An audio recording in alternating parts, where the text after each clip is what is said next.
Welcome to The Route to Success, where we explore the power of hope, resilience, and practical leadership through real stories from people who build stronger communities.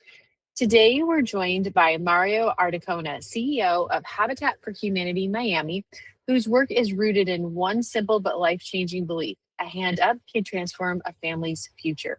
Mario's journey spans government, real estate, and nonprofit leadership, but the common thread is purpose. For more than a decade, he has helped families move from a lifetime of hearing no to finally hearing yes.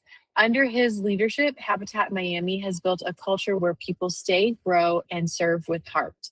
In this conversation, we look at what it means to lead with a mission, how to build how to build teams that last, which is a very important point, and why offering opportunity can create generational hope. Mario, thank you so much for being here and sharing your story. Oh, I'm delighted to be here. Thank you for thinking of me and including me in the podcast. Definitely. And for any of our listeners, I just want to specify if they would like to Google your website, hopefully fingers crossed for a donation or to learn more. Is it Habitat of Humanity Miami? What's your official name and how do we find you? It is www.miamihabitat.org. Perfect. Short, sweet. I love it. Thank you. All right. Your journey spans government, real estate, and now nonprofit leadership. What movement or experience made you realize that meaningful work mattered more than lucrative work? And how did that shift shape your path? You know, it's interesting. My career, I would love to say that I started my career with a path in mind, but it was really more of a series of opportunities. And I began working in Miami-Dade County here in Miami at the local government.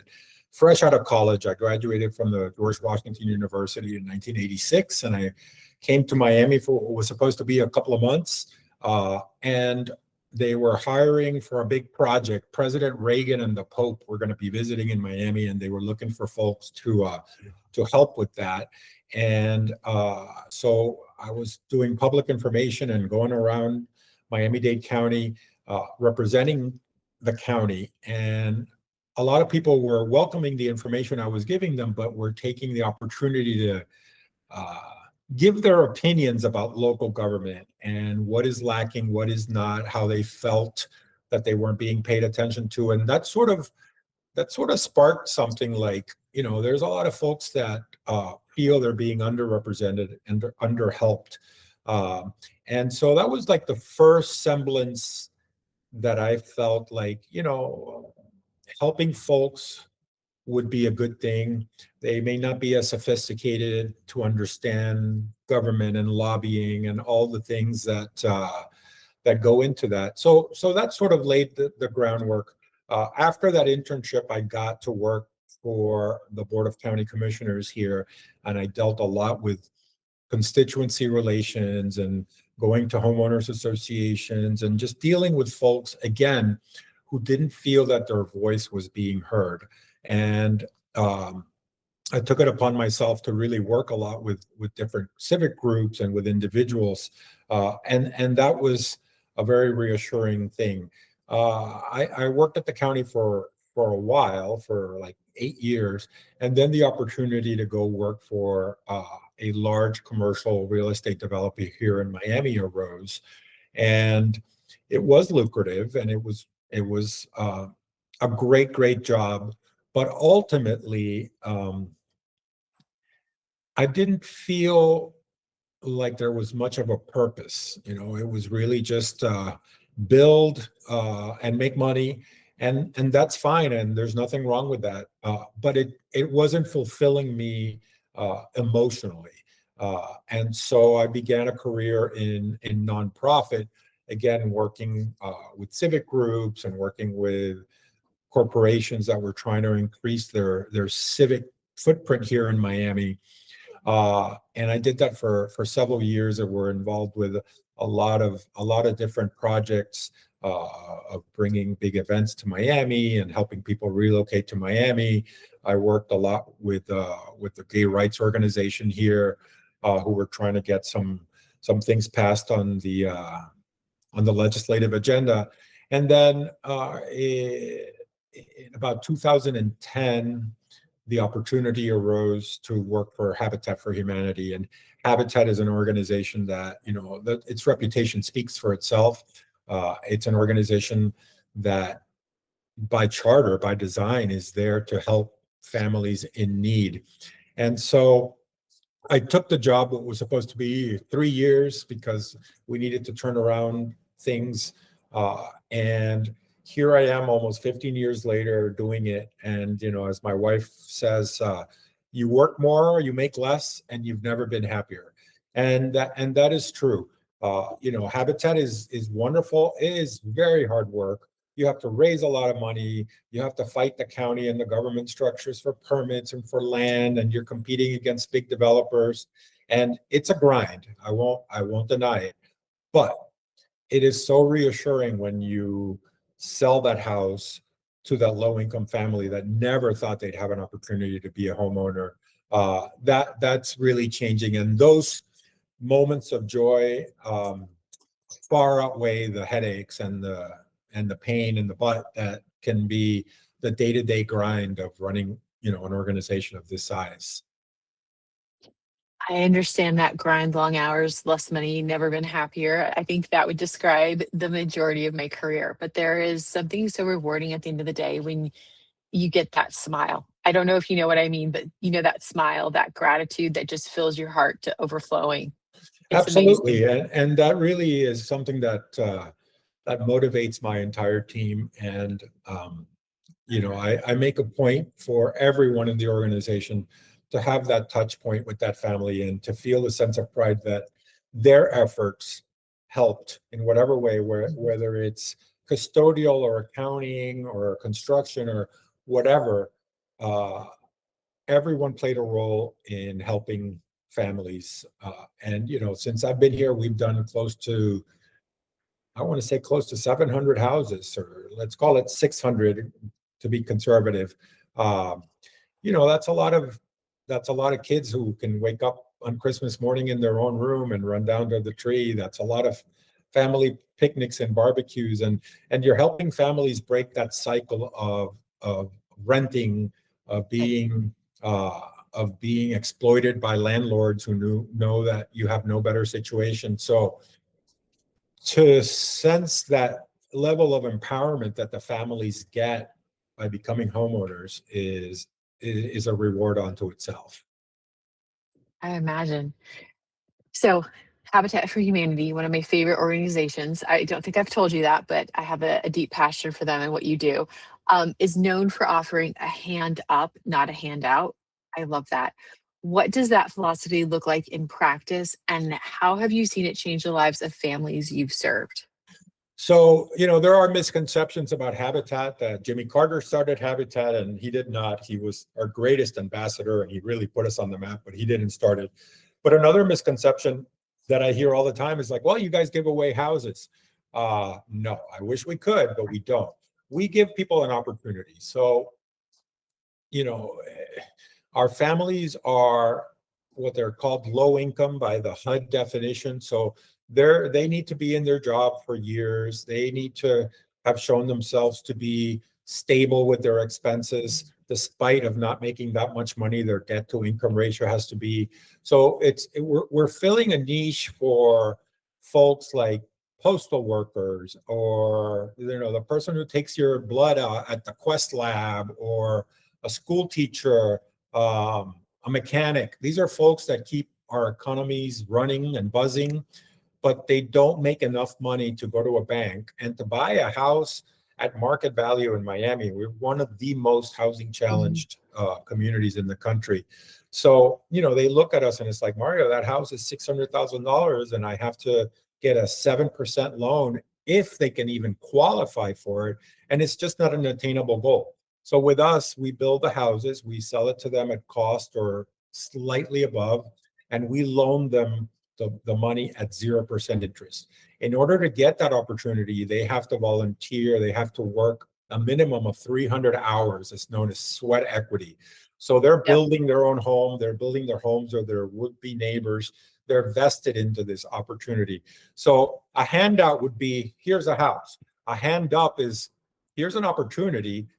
Right. your success is based on your efforts. Your success is based on what you bring to the table, what you put into it. And so that's what we mean by a hand up. We're just giving you a chance, an opportunity that you may not be able to find anywhere else. But it's by no means a gift. Our families, even at a 0% interest mortgage, you have a monthly Mhm. mortgage and you have electric bills and cable bills and internet and kids and tutors and so on. So it's not a gift, it's an opportunity. And we really believe that the Habitat model is successful because people do get vested into the program. I will tell you anything I work for, like physically work for, means so much more to me than things that are just handed to me. So I can only That's true. imagine what those houses, what the true value to the family is of those houses, right? It's fantastic. And when we were all kids and your parents go on, oh, I built this house with my own hands, metaphorically. Well, when our Right. families say I built this house with my own hands, it is literally they helped build that house with their own hands. And they saw the amount of work that went into it.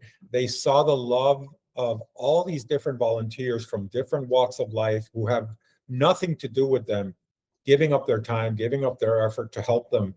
And that's a great sense of joy. We live in selfish times, and people are out for themselves, and that's okay. You got to take care of yourself. You got to take care of your family. But one of the things that I love most about Habitat is how so many people come together for that common goal. And that common goal is not something that benefits you financially, but Right. it's making deposits in the bank of the soul, I call it. And it's really great.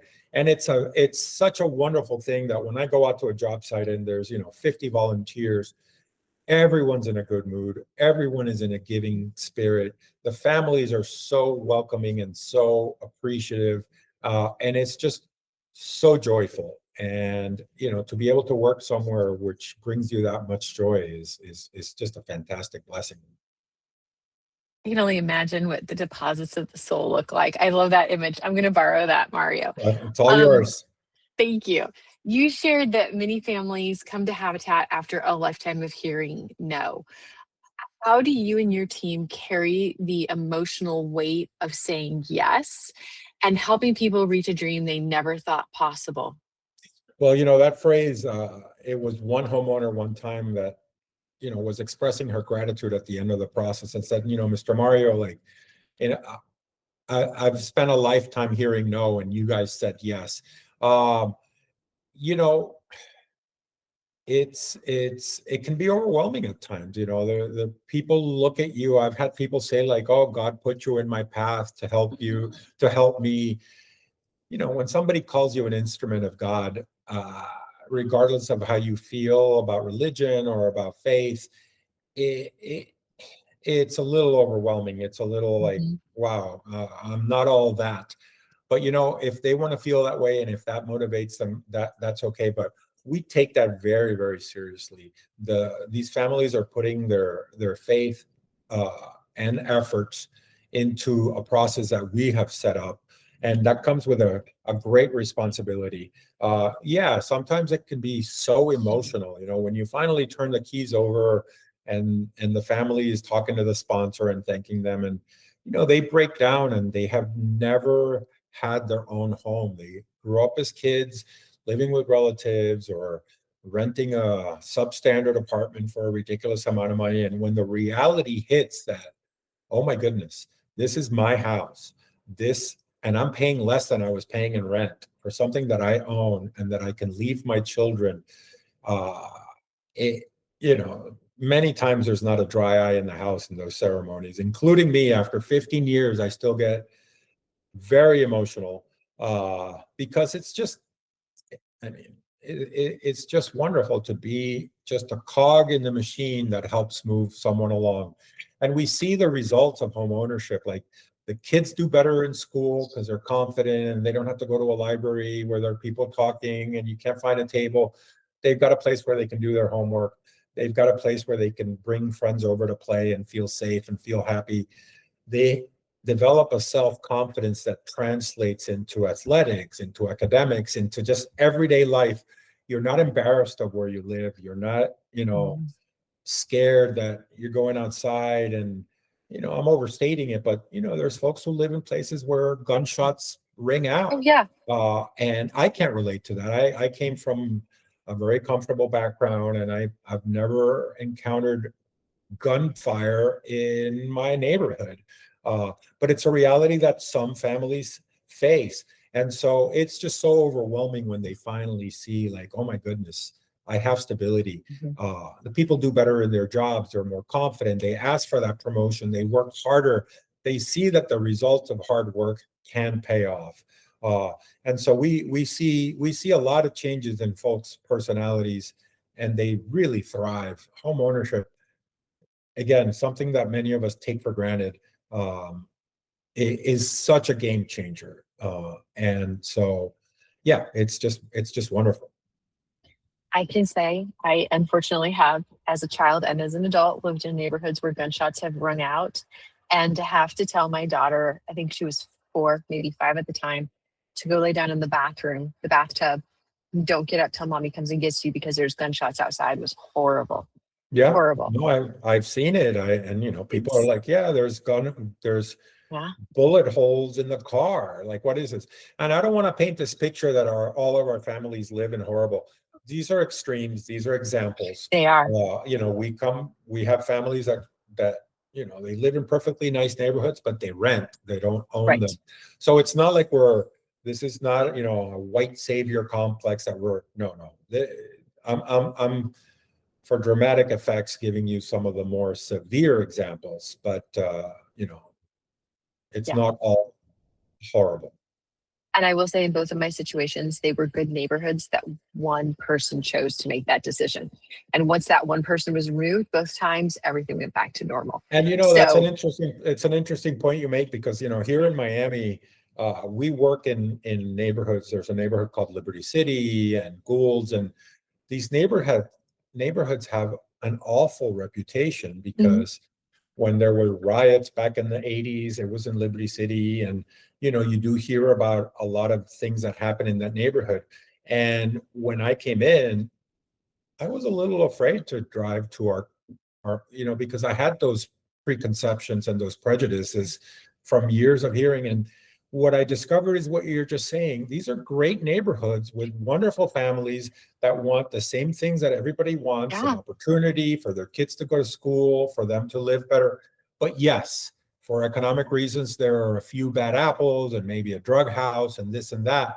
And that taints the entire neighborhood. But I feel super comfortable going into any neighborhood in Miami-Dade County, because when you're in there, you realize that, these are misconceptions and these are mhm, prejudices. Not that you throw caution to the wind, but 98% of the folks in the neighborhood are wonderful and great and, mhm, church going and hardworking. But that 2%, unfortunately, what's the old saying? One bad apple ruins the bushel. And that's very much the case. But now I have become a huge proponent of people going into these communities and seeing, go to the community center, go to the mhm. library, go to the churches, go to the ballpark. It's no different than any other neighborhood Right. at all. I mean, they have less resources. Uh, the uniforms at the football team may have to be worn 3 times, 3 different seasons, whereas more affluent communities, some dad writes a check for new uniforms. But the goals and the dreams are the same. It's just the They are. resources to make them happen are a little different. I agree. People are people. And I think that's one of the most powerful lessons we can learn. Absolutely. Now, something as a fellow leader that I have been dying to ask you. Your organization has extraordinarily low turnover with teammate members staying 15 years or more. What specific practices, values, or habits have helped you build a mission driven culture where people stay, grow, and take ownership? That's a good question, and I get asked that a lot. If you walk around our building, and our receptionist has been here 17 years, and our director of family services has been here 15, and no one seems to leave unless they're leaving Miami. And I wondered why that was. And first of all, it's the mission. People buy into the mission. They love what they do. They realize that what they do has an effect on others. You know, you're literally, and I know it gets thrown around, you're literally making the world a better place, house by house, family by family. So number one is a sense of purpose.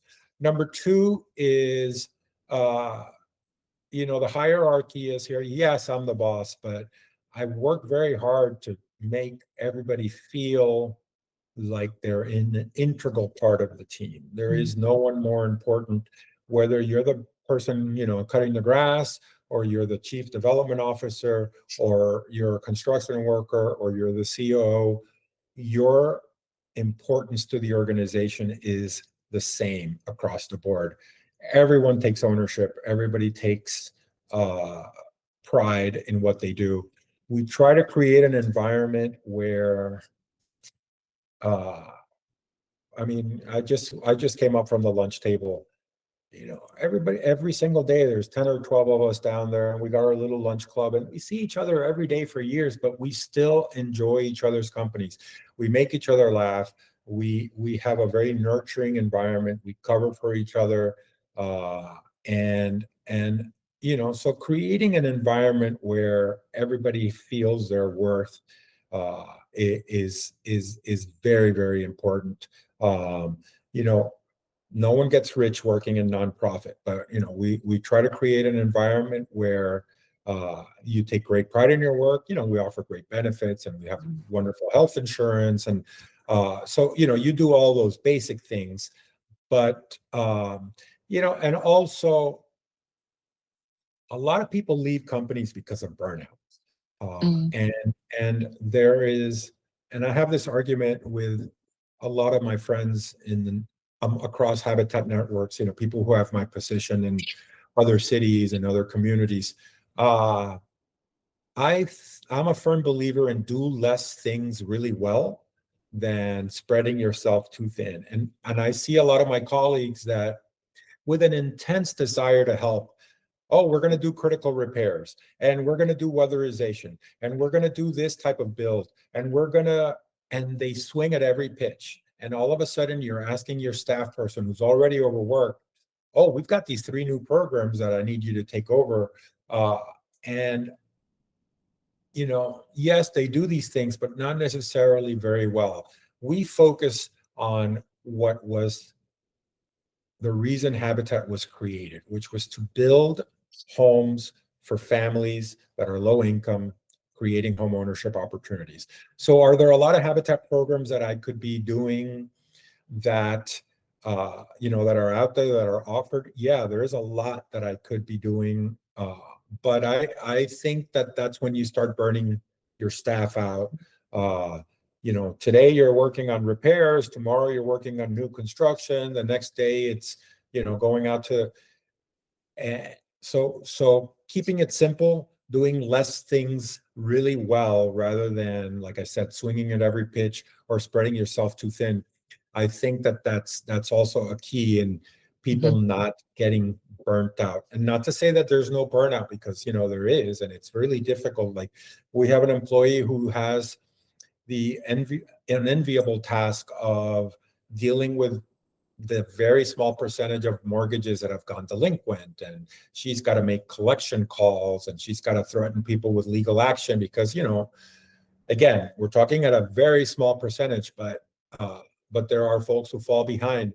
It's easy to burn out in that job when every day you are the phone call that people are trying to avoid, or uh, and our family that fall behind is not malicious. It's just the realities of life. You get laid off, your hours get right. cut back, etc. But that's Mhm, just an example of how someone can burn out. The people who raise money, you got to knock on a lot of doors before somebody mhm, writes a big check. And talk about hearing no, no, no, no, no. Uh, most of asks, any nonprofit leader will tell you, most of the time, you know, you ask and they don't give. So um, it makes the ones that do give makes you all the happier and the more joyful for it. So again, is also, keeping an eye on your staff, and you're seeing if somebody's work ethic is dropping, and don't yell at them. Find out what's going on, nurture them. If there's not improvement, then you have to take action. But I find that leaders sometimes are quick to yell. When you yell Mhm. at an employee doing something wrong, yeah, it might make you feel better for a minute. It's not going to make them feel better, and it's not going to make them um, do a better job. I don't believe in motivating by fear and anger. Uh, and I try to express that to folks. We try to keep it light, happy. Sometimes they say I'm CEO, Chief Entertainment Officer, because I work really hard at trying to keep people motivated and happy and having fun at what they do. I think you've said some really key things here. Doing fewer things well, keeping simplicity in the heart of your organization. One thing that I found in my years of working with nonprofits is so many nonprofits, the challenge is that the people who work there have such large hearts that they want to give and meet every need. And the answer, and I suspect without asking you this, I suspect that this is what you do, is partnerships and collaborations, right? So that when you see a need, it's not that you're reaching out to meet that need because that isn't within your scope of services or it would complicate things, but you're sending them to another partner organization who can meet that need. That's And right. that's how you keep the wheel moving forward. That's how you keep your employees from not burning out. And I love that. And I love how you are leading from a place of positivity. I think we need to hear that more and asking people, taking that time to say, I noticed the last few weeks have been a little rough. What's going on? How can I help you? How can I support you? And giving people the space to actually answer that is vital to leadership today. Yeah, and it's interesting because, like I said, so many of us have been together for so many years that you almost at the lunchroom or you're having a cup of coffee or just meeting, and it's like, I noticed so and so looks a little down, and it's not even, I'm not the one that has to do it. There's like, we kind of lift each other, we kind of Mhm. support each other. We've gotten to know each other so well that we know something is off, and it could be, their pet passed away, Right. or they're dealing with a family issue, and if they're not forthcoming with the information, then you're left there to guess. But it's the culture here is something I'm so proud of, and I'm so You lucky should to be. deal with it because folks are there for each other, and they may not be the best of friends, but when it comes to supporting each other and covering for each other, uh, it's a really great environment here at Habitat Miami. It sounds like that's one of your biggest accomplishments and something you should be very proud of. Um, so let's talk about challenges for just a minute. Every nonprofit faces challenges from regulations to land issues to family qualifications to, as you said, with fundraising, there's what, 10 no's for every one yes. It's probably even higher than that. When your team hits a setback, how do you guide them back to problem solving instead of blaming? Um, that's a good question, and it's easier said than done. We just sort of, again, somebody messes up, a permit didn't get pulled, or we lost an opportunity for a piece of land. You achieve nothing by yelling. What's happened has happened. So you sit down and you say, okay, what's next? How are we going to make sure this doesn't happen again? What are the steps? Can we salvage this? It's really offering support. So I want to, like I said before, I don't think motivating by anger is good for Right. anyone. So I think when an employee realizes a mistake was made or an opportunity was missed, they feel bad enough. You Yes. don't want to pile on. Now, do I want to get in my car sometimes and scream like, "Oh my God"? Yes, of course you do, but Right. you achieve nothing by belittling someone or making them, embarrassing them in front of their colleagues. People know what happened. And it's just offering support and offering a safety net whenever you can. Not to say, what you need to be careful though is because sometimes that can go too much in the other direction. And there's a level of complacency, or, oh, Mario's not going to get mad and nothing's going to happen. No, yeah, something is going to happen. You just created a lot more work for yourself. You just created a lot more work for your colleagues.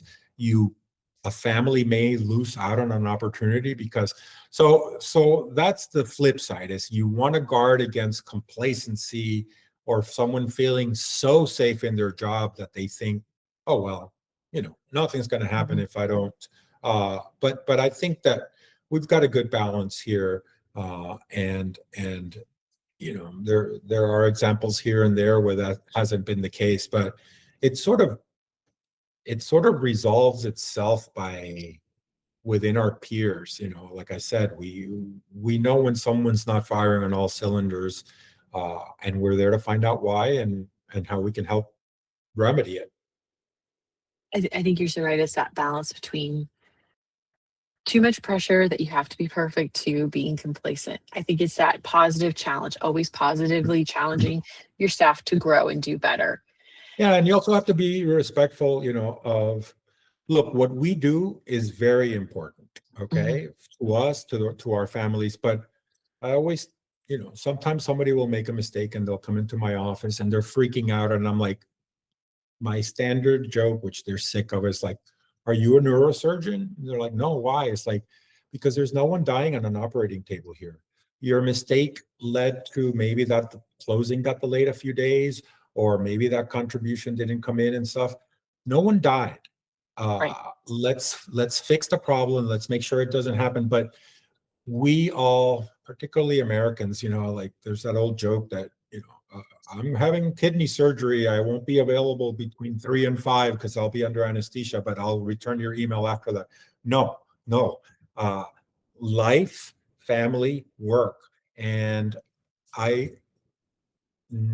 there are very few affordable housing emergencies. I think in the 15 years I've been here, if I have bothered an employee after hours 5 times in all those years, it's because I really truly needed an answer or needed to find something. But when people are on the clock, when they're under your watch, you expect them to do their job, you expect them to do all their tasks. But the minute they're out, let them enjoy their family, let them go to the little league game. I don't want to bother anybody on Saturday, like, where's their Shapiro file, or where is their Gonzalez loan application? It'll be there Monday. Enjoy your time, enjoy your weekend, come back refreshed. And when you are here, give us attention and give us the time. But we tend to make people be on 24/7. If I send an email out at 10 o'clock at night because I am working and I don't expect anybody to answer me back. In fact, if they answer me back, it's like, no, I wanted you to respond tomorrow during work hours. But we tend to lose sight of that. And I know so many folks that are on the clock 24/7. And, that's just not a realistic way to be successful. And that's no way to treat people. I don't want to be treated that way. I don't want to be on 24/7. I'm the CEO. If there's an emergency, I'm on call. But, again, Right. there are a few affordable housing emergencies that require us to freak out at 2 a.m. We're not doctors. No one's bleeding. I agree. I couldn't agree more. And I've said the same thing as you numerous times. I think it's a healthy perspective. Let's talk about your board for just a minute. Your board is described as supportive, but not intrusive. Mhm. What does healthy board engagement look like for you? And how do you set expectations so they can help without micromanaging? That's a good question. So, I'm very clear, when we recruit board members. We want folks who can open the door with prospective donors. We want folks who can help us with, our audits and the big pictures of the operation. But this is a staff-driven organization, and the board does not micromanagement. There's nobody coming in here like, how come this one left at 4 or not at 5, or how come you're doing this way or that way? That's never really worked. You undermine staff when when you do that, sometimes you'll have a board member who doesn't go to 3 meetings in a row for a variety of reasons. And then at the 4th meeting, they have a million ideas about stuff that you've been discussing for 3 months. That doesn't really work. Obviously, you're respectful. I want to hear what you have to say, but you have to be involved throughout the whole process. So continuity is important, to know where we're at. And so, the board members that we recruit, that we find, they all love the mission. They all want to be supportive and stuff, but nobody wants to run the operation. That's when you start having problems. And that's when staff or the homeowners or whoever is, well, I'm going to go to the board. You can, but they're going to tell you, deal with it internally first. And I have served on many boards over the years, and I have seen micromanaged boards, and it creates this incredible resentment between the staff and the board. And we don't have that. We love our board. They're there to support us. They open doors for us. Would I want them to do more time? Yes, but I would rather want them to do more than have them do too much, because that is counterproductive. But board relations, it's really interesting, is how much do you expect? How much realistically can you demand of people's times? We've got bank presidents and attorneys and folks that are running businesses, have a family, they've got their own things to do. So you want to keep the expectations realistic, and the board is not the solution to all your problems. They're there to support you, but they're not there to do the job for you.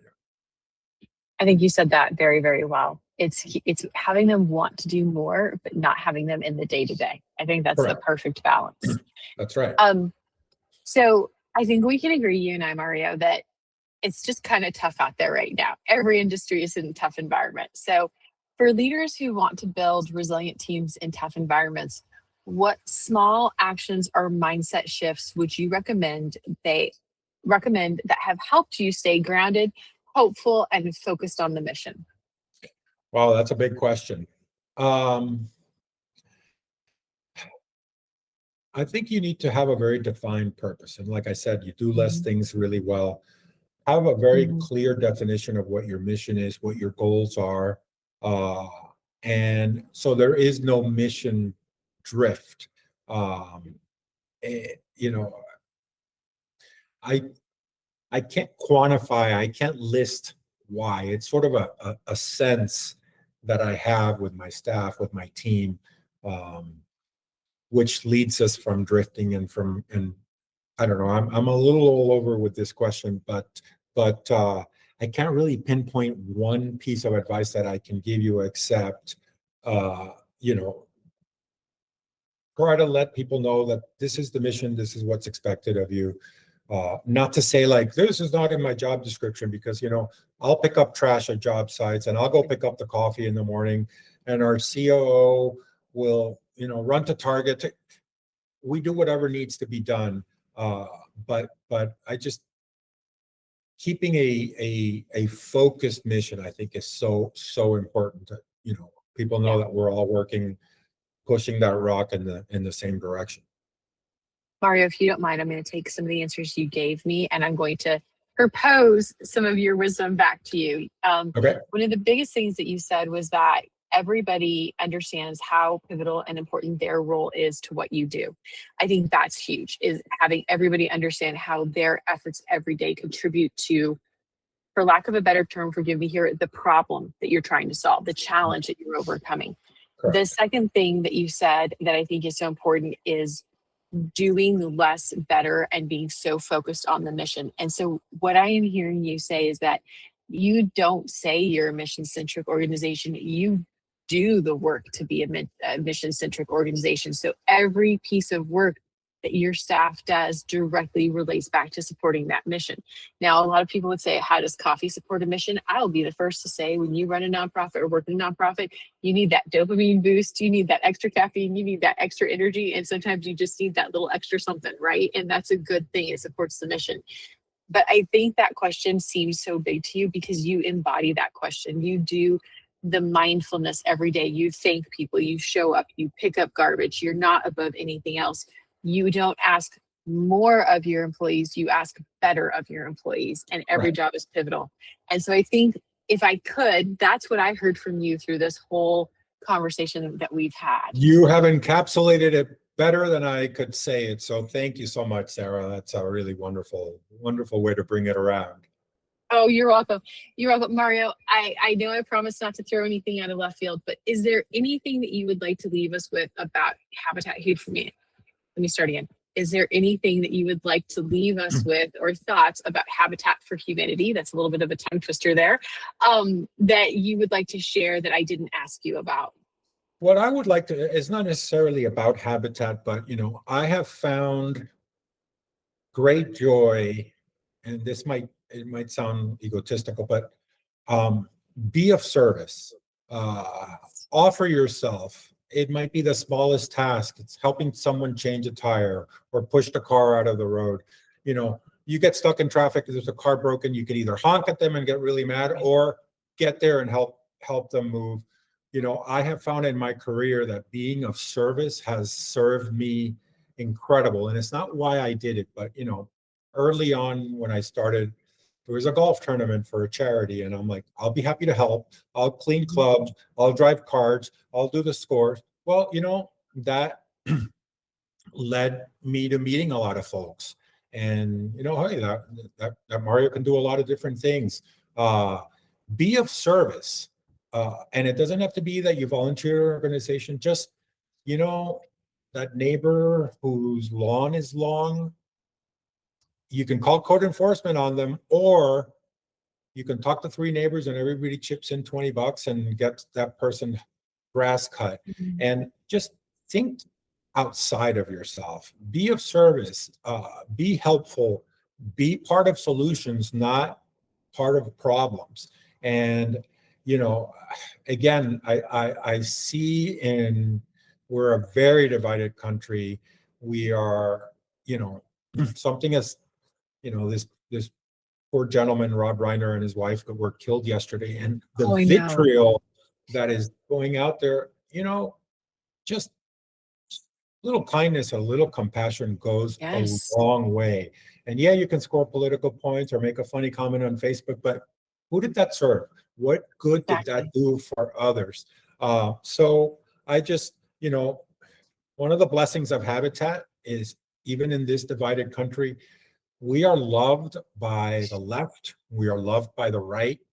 We have bipartisan support, bilateral support, and it's because we're doing for others without it being a gift, without it being, welfare, which to many is an ugly word. And I just think that if you do a little bit every day to help somebody else, hey, I'm going downstairs for coffee, can I bring you back a cup? Or hey, I don't know, little tiny things. The grocery store, oh ma'am, let me bring that cart inside for you, instead of yelling at them because they didn't bring the cart back in. Just little tiny things and acts of kindness that make you feel better, and maybe that person will pass it along. I know that sounds lofty, idealistic and stuff, but I just think if you live a life of service, and it's not to say that you're going to spend every single day, but like, there are so many little things that are tiny little efforts that we can do every day, that to the person that you're doing for, it might have a huge meaning, and it may have a huge impact. And you may never see that person in your life again, but they walked away from the experience a little better, and you walked away, a little better as well. So I just, the old Kennedy, ask not what your country can do for you, ask not what life can do for you, ask what you can do for life. And again, I know I hate to sound all lofty, but if you practice a little bit of that every day, it'll come back to you tenfold. So Mario, I could not agree with you more. And there's science to back what you're saying, because that's what I try every day. Every time I try to spread kindness wherever I go, just a little bit of kindness, right? And I always, when I look at somebody, I always remind myself, I don't know what you're facing today. I don't know what your internal battle is. So I'm going to try really hard just to be positive and nice. I could yell at you, I could do this, but let's just try to be positive. And I think that positivity, kindness, and sharing what we have is truly the answer. So I don't think you're lofty. I think that you are a very healthy person who is leading a very blessed organization. Well, I enjoy what I do. And like I said, I enjoy working with our partner families that are just so hardworking. And they Yeah. just want the same things everyone. They want an opportunity for their children to do better than they did. Uh, so that's really wonderful. And I'm surrounded by just the most lovely people on a day-to-day basis.